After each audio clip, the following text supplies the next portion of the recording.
hot water. In the first glass, we have some hot water. In the second glass, we have ice water. And in the third glass, we have normal room temperature water. In this experiment, we are using some food colors.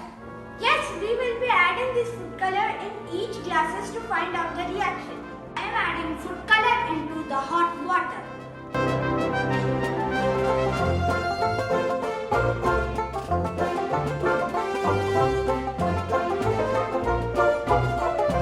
Okay, I am adding in the cold water.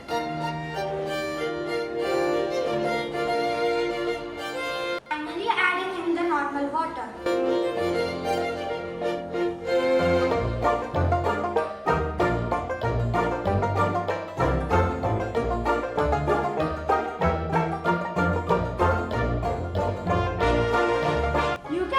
How the watercolors are getting reacted in the water with different temperature now.